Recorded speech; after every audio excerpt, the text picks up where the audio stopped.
Today, our job is very simple.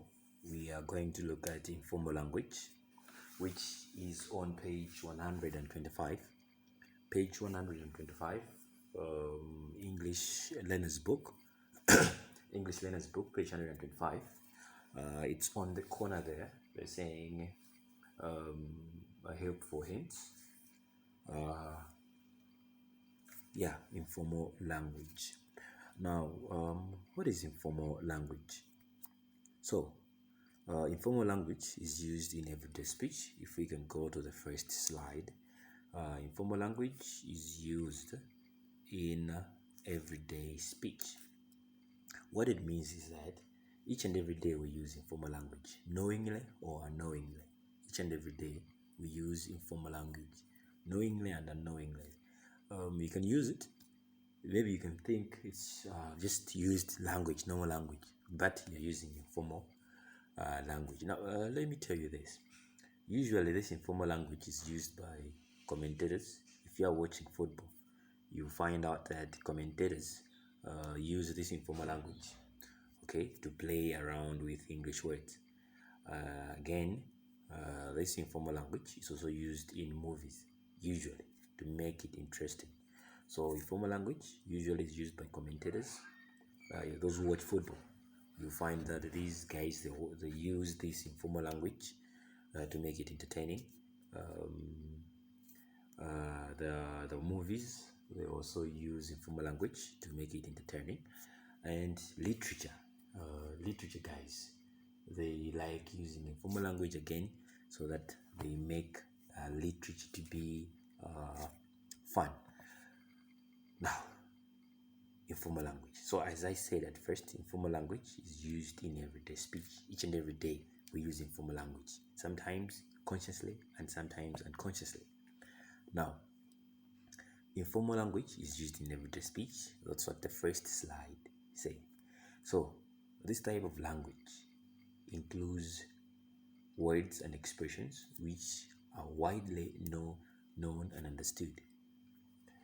This type of language or words or expressions, we use words or expressions which are widely known and understood. We know them, right?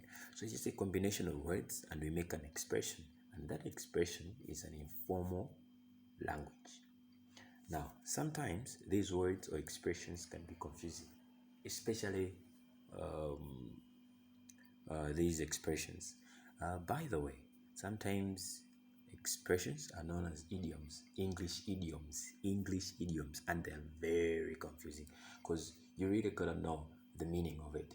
All right, it doesn't mean literally that it doesn't give the literal meaning, no, but if you just take it word by word, you will be wrong. You see on the examples what I mean when I say if you take it word by word, you're going to be wrong. You will see it on the example. So, who can they be confusing to? So the first is the people new to learning the language. If you are new to learning English language, you will see that the informal language might confuse you. You might not know what it really means, because as I said, if you take it word by word, you're going to say no, this doesn't make sense. Okay, so the people new to learning the language, those who don't know anything about language, might have problems. Now, there's another point on slide number 1 which you're supposed to know and you're supposed to take care of. The language should not be used in formal writing.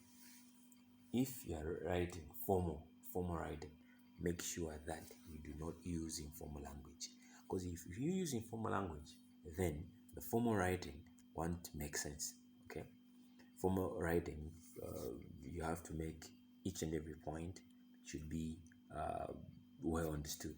So if you use informal language, it means you're going to hide the meanings of those expressions and people will not get what you're trying to say. Okay, for instance, when you're doing advertisement, you learned an advertisement. For instance, if you're doing advertisement, you are supposed not to use informal language because you are going to hide the meanings of the words, the meanings of the expressions. So that is that. Repeat. The language should not be used in formal writing. Informal writing, do not use informal language. Now, let's take a look at examples. If you can go to page 125, please, as you are watching this video, go to page 125, English Learner's Book.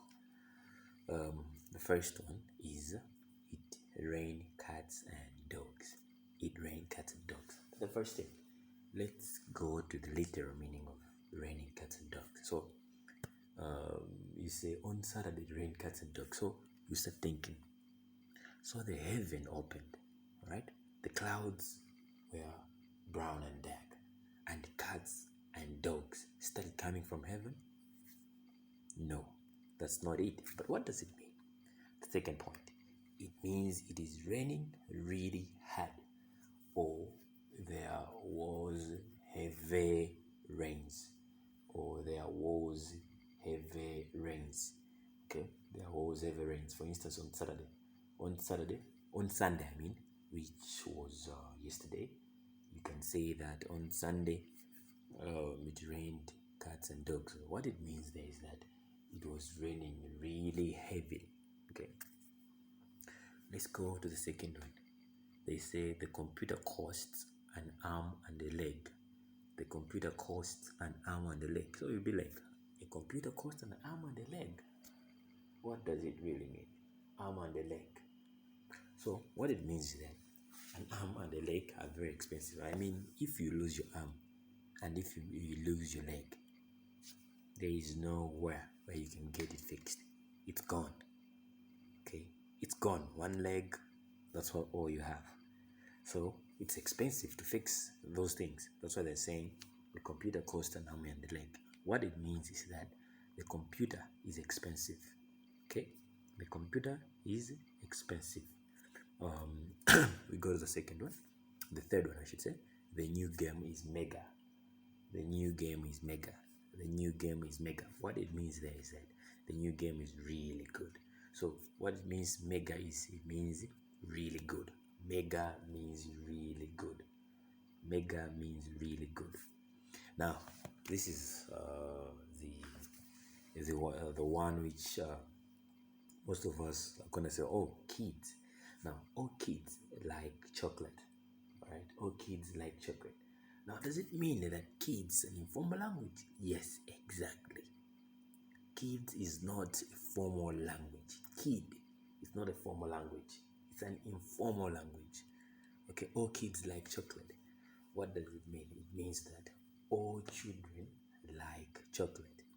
It means that all children like chocolate. All children like chocolate. All kids like chocolate. It means that all children like chocolate. So the informal word is kids. All right, but the formal word is children. So that is that on informal language. Please, for more information, go to page 125. Go to page 125. Having said that, if you have a question, please be free to ask. Thank you very much. I'll send the exercise. Thank you.